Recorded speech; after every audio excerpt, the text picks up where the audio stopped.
La semana pasada interpusimos una comunicación ante la Suprema Corte de Justicia porque nos parece que se realizó un indebido conteo en materia de la acción de inconstitucionalidad sobre la ley de la industria eléctrica. Para no dejar lugar a dudas, ayer volvimos a presentar otro oficio para que no fueran los formalismos, la fuga o la puerta de atrás en términos de una resolución de fondo y pedir que la Corte diera certeza sobre lo que en realidad sucedió.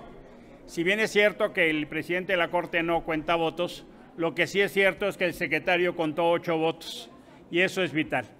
Hoy escuchamos en la mañanera al presidente dar una explicación de lo que sucedió en la Corte. De suyo, eso es muy malo, que el presidente de la República esté explicando lo que sucede en el Pleno de la Corte. De suyo explica los temores que tenemos de una intromisión indebida y de una sujeción eventualmente de algunos integrantes de la Corte de lo que tenga que pensar y decir el presidente. No le corresponde al presidente de la República estar explicando votos en el Pleno de la Corte, no le corresponde al presidente de la República tener que explicar qué es lo que sucedió en materia de una discusión de un poder autónomo. La discusión se transitó absolutamente de trámite. El presidente Saldívar, absolutamente nervioso y descompuesto, pidió que se sometiera a votación, incluso no le dio la palabra a los integrantes del Pleno. El ministro Aguilar y algunos otros querían hablar y no se permitió, se dio el trámite, se ha aprobado el acta y lo que queda es entonces recurrir al combate jurídico que nos dejan, porque en realidad hubo una votación viciada y nos parece una pérdida de oportunidad extraordinaria, pero sobre todo queda muy sembrada la duda del sentido de cómo se está actuando en función de los intereses de la presidencia. Por supuesto que vamos a seguir el debate jurídico, vamos a platicar con los demás integrantes del bloque de contención para determinar el combate y la ruta a seguir.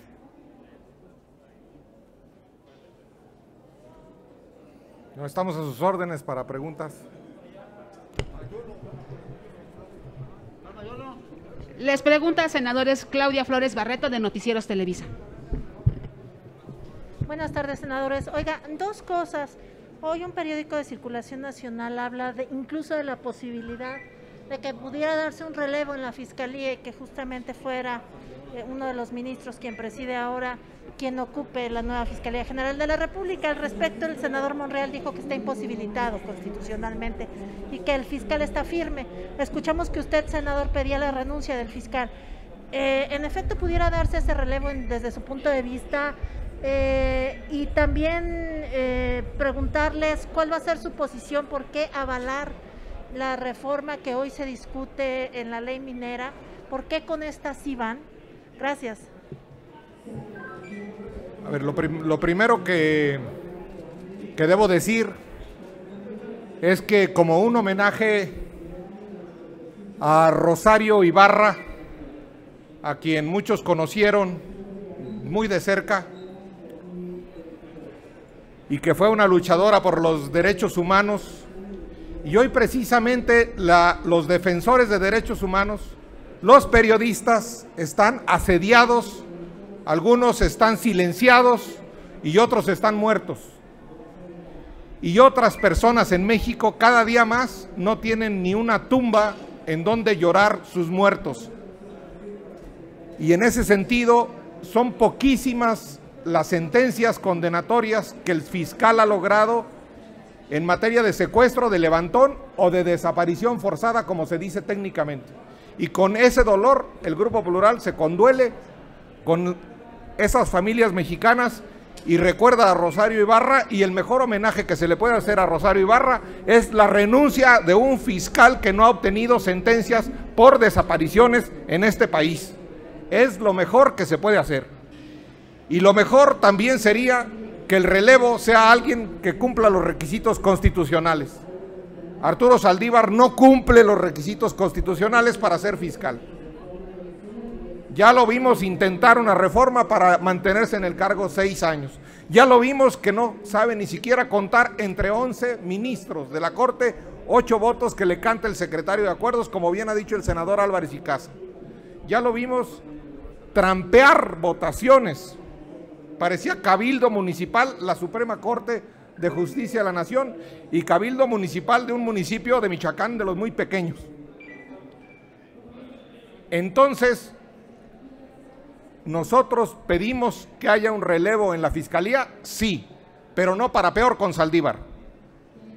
Y segundo, nosotros pedimos que haya eficiencia en el combate al secuestro fundamentalmente. Y en lo que se refiere a su segunda parte de la pregunta, nosotros en el Grupo Plural vamos a votar 5 en favor y 1 en contra de lo de litio. Estamos a favor, lo dijimos en una carta que le mandamos desde el 10 de noviembre al señor secretario de Gobernación, que estábamos en favor de la nacionalización o de la estatización o como le quieran llamar del litio, pero que también ya no estábamos a favor de una reforma eléctrica en sus términos, como lo rechazó correctamente la mayoría no calificada en la Cámara de Diputados. Una mayoría, se necesitaba una mayoría calificada. Y tercero, que se ordenara el recurso hídrico, que se ordenara el agua.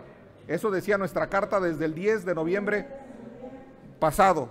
¿Por qué? Porque el hidrógeno también es una energía con la que ya se está movilizando trenes y autos en Europa. El agua es energía.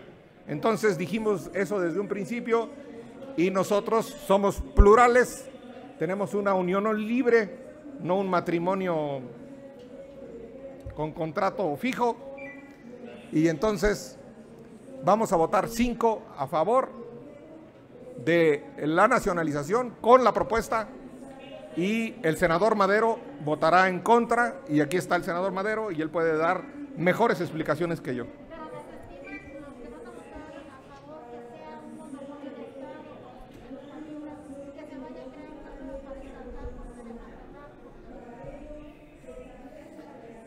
Yo le dejo la palabra a Madero que votará en contra, pero nosotros votaremos a favor en sus términos.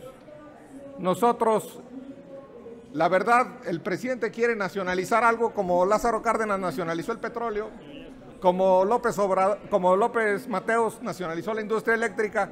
Si él quiere nacionalizar el sol, la luna y las estrellas, pues está en su derecho. La verdad. ¿Qué más da? Sí puede, porque está en el 27 de la Constitución. Porque es redundante. Porque lo que está en el subsuelo ya está en el 27 y que está en la ley minera, pues si quiere nacionalizar el presidente, el sol, la luna y las estrellas son suyas. A ver, muy buenas tardes. Yo quiero regresar al tema original porque se me hace de la máxima gravedad.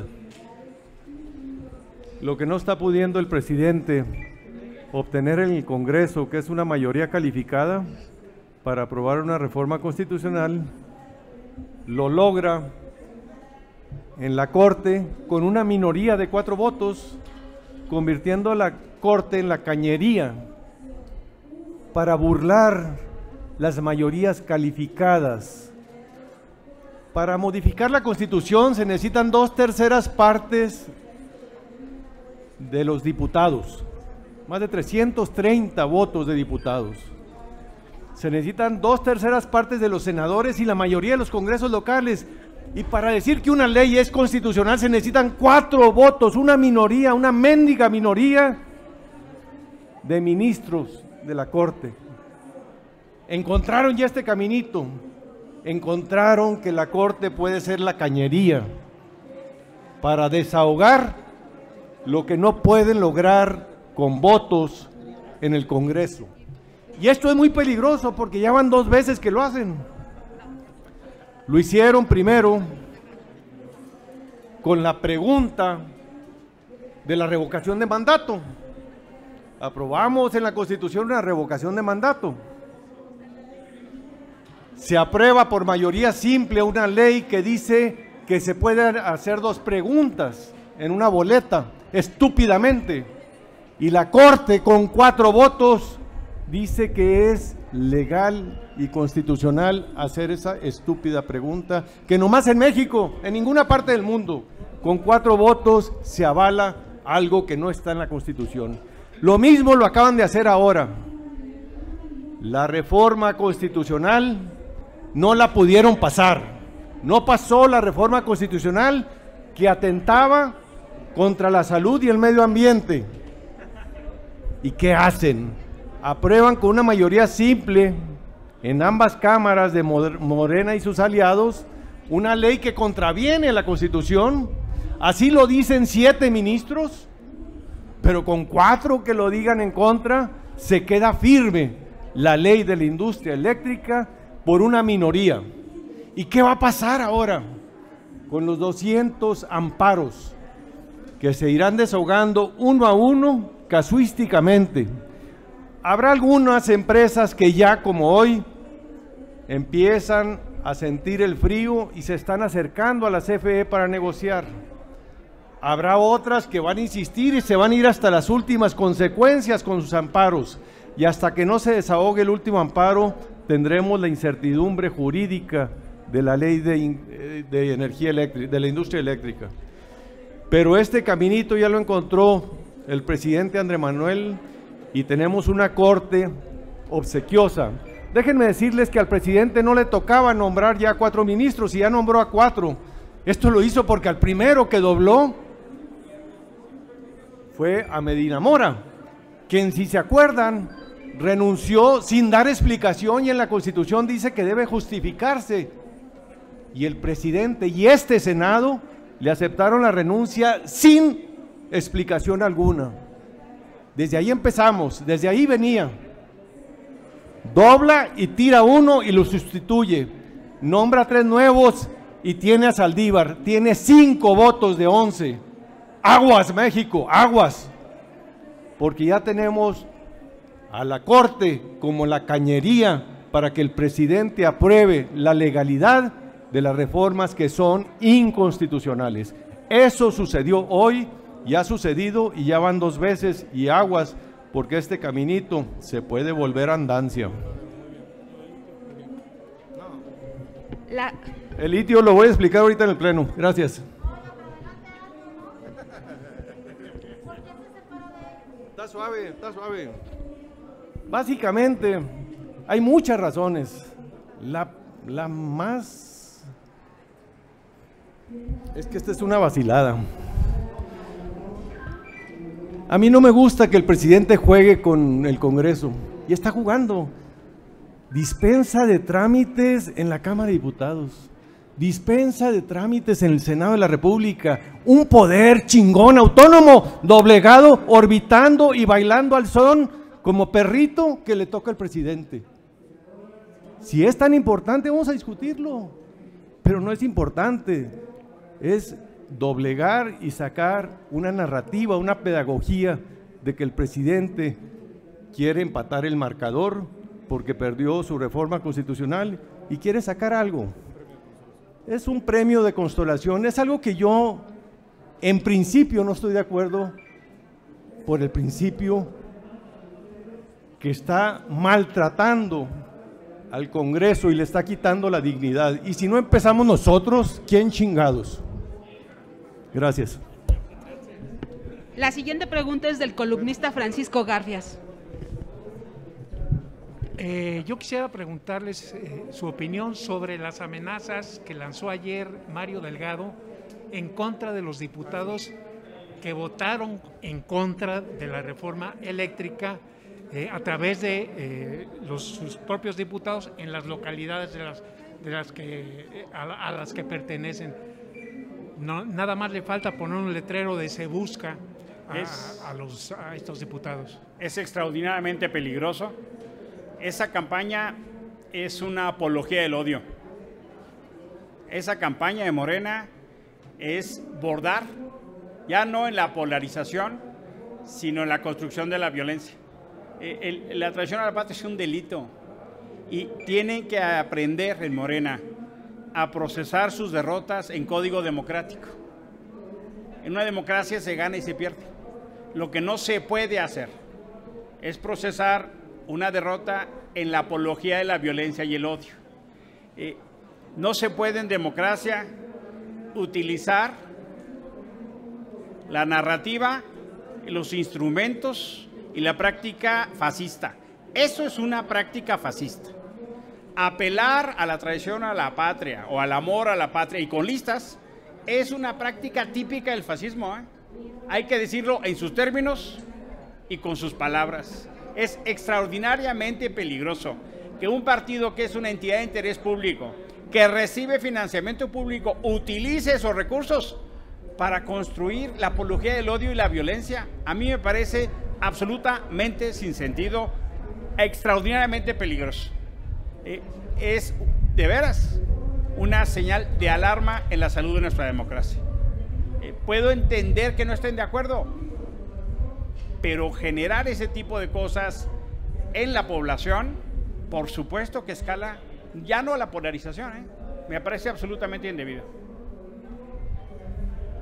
Les pregunta ahora Félix Muñiz de Punto Aéreo. Sí, gracias, senadores. Bueno, en ese mismo sentido, para el presidente y para los legisladores de Morena, quienes votaron en contra de su reforma eléctrica son los traidores a la patria. Saber si a ustedes les queda el saco y si esto no haber aprobado su reforma, estaremos pensando en que va a haber apagones o se incrementen las tarifas. Gracias. Es un sinsentido pretender el monopolio de amor a la patria. Es un sinsentido. ¿De dónde sacan esa idea? ¿De dónde creen que la propuesta de López Obrador es sinónimo de amar a la patria? ¿De dónde creen? Hay muchas formas, hay muchos entendimientos. A veces se pasa hacia los militares. Creen que los que portan uniformes son los únicos que aman a la patria. López Obrador cree que él es el único que ama a la patria y por lo tanto sus seguidores. Luego entonces, si no estás con sus propuestas, en que ni siquiera a moverle una coma, eres un traidor. Ese era el discurso más rancio, autoritario del PRI. Díaz Ordaz se queda chiquito, Es de vergüenza un discurso de esa naturaleza en un momento de construcción democrática del país, y apelar a la democracia con ese discurso es absolutamente siniestro. No se esperan apagones ni mucho menos. El escenario tendencial jurídico es bastante complicado. Vamos a entrar en un impasse todavía bastante indefinido, y lo que estamos viendo es el peor de los mundos, porque vemos sí hay abusos de la iniciativa privada, pero hay una extraordinaria incompetencia de la Comisión Federal de Electricidad. Quedamos en el peor de los mundos, ¿no? Abusos de privados e incompetencia de los públicos, cuando lo que se trataba era tener energías limpias, negocios limpios, justicia social en electricidad y gerencia del Estado. De eso se trataba. Hoy no tenemos, estamos muy lejos de ese modelo. Un último dato, Félix.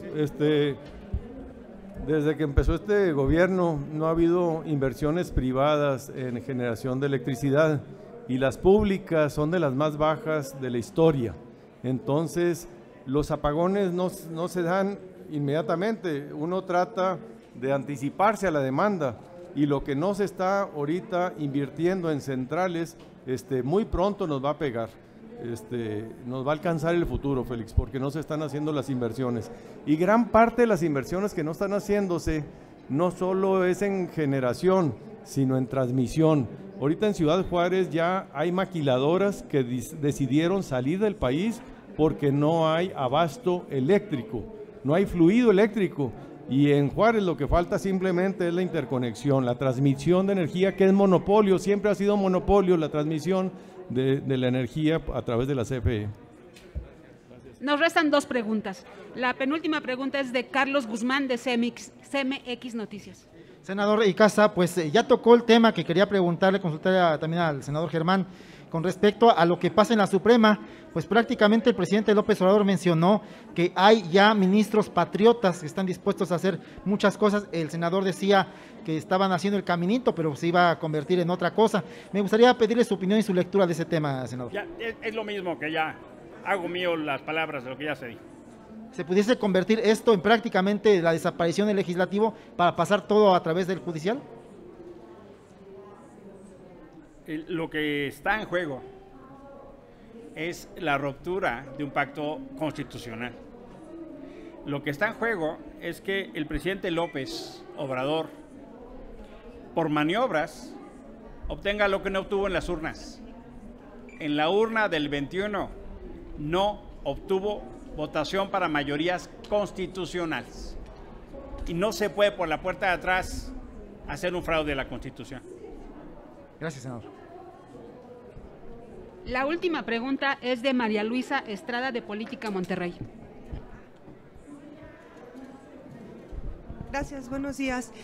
Solamente dos preguntitas, si me lo permiten, para el estado de Jalisco y Nuevo León. Ahorita estaba escuchando del tema que estaban tocando del presidente de la Suprema Corte de Justicia de la Nación y de los ministros, pero me salta mucho la duda si los tres emanaron del PAN y del Calderonato.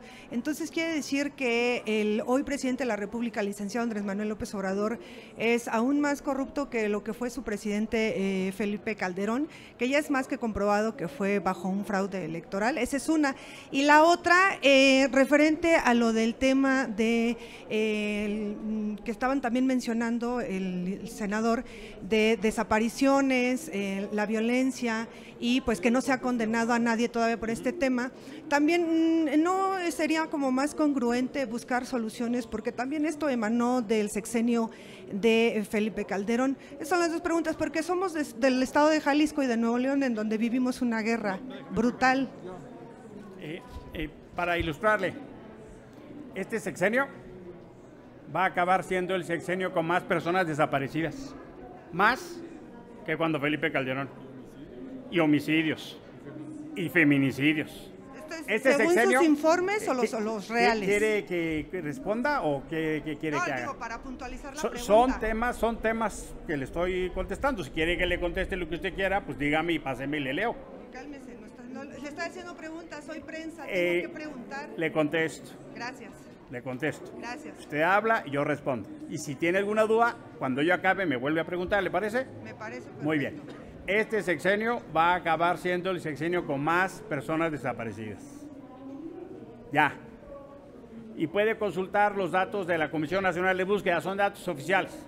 Le recomiendo que lea el informe que acaba de sacar el Comité contra Desapariciones Forzadas de Naciones Unidas. Acaba de presentar. Le recomiendo que escuche lo que dijo ayer Claudia Piedra Ibarra. Ella acaba de decir en el sepelio de Rosario que no puede haber transformación con desapariciones. Vale mucho la pena leer su testimonio. Incluye la responsabilidad de la actual administración. Y por supuesto, ahora vamos a ver el informe de la Guardia Nacional. Lo más grave es que este sexenio, que tanto se pelea con Felipe Calderón, le da la razón en su modelo de militarización. Tanto hablan en contra de Calderón y le están dando la razón histórica. A mí, honestamente, me parece que hay una contradicción tremenda. Aclaración, no vengo del PAN. Va a contestar. Para puntualizar, no es un secreto que en sexenios anteriores se manipulaban las cifras. Entonces, realmente, ¿cuáles son las cifras reales y cuáles son las ficticias? Por eso me atrevo a preguntar cuáles son las reales, según quién, según desde su posición política o politiquera. No sé qué tenga que decir al respecto. Usted tiene derecho a calificar mi respuesta como usted guste. Y también la del compañero. Se empezó preguntando por la Corte. Si la Suprema Corte de Justicia de la Nación defiende a las víctimas de los desaparecidos de este país, del sexenio de Calderón, y reclamo que lo haga, otro país sería si defiende a las víctimas como defendió a la CFE. Y si el fiscal general de la República investiga a las víctimas de desaparecidos del sexenio de Calderón y reclamo que lo haga, otro país sería. Acabo de decir yo en tribuna, hoy, que reconozco a Alejandro Encinas y a Carla Quintana por el trabajo que están haciendo con las uñas, escarbando la tierra de tantos desaparecidos. Nos condolemos de eso en cualquier región del país donde haya ocurrido desaparecidos, con las familias que no tienen una tumba donde llorar, una tumba donde rezar los que tengan Dios, o una tumba donde consolarse los que no tienen. Ese dolor no lo he oído en una mañanera. Y si es de Calderón, o es de Peña Nieto, o es de López Obrador, a mí me da lo mismo. Lo reclamo con la misma intensidad y con el mismo coraje con el que creo que usted hace una pregunta, y la pregunta es seria y es correcta y debe contestarse así.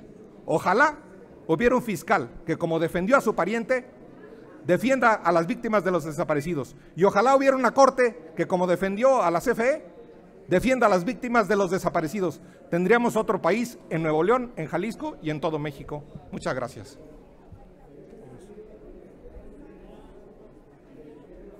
Muchas gracias.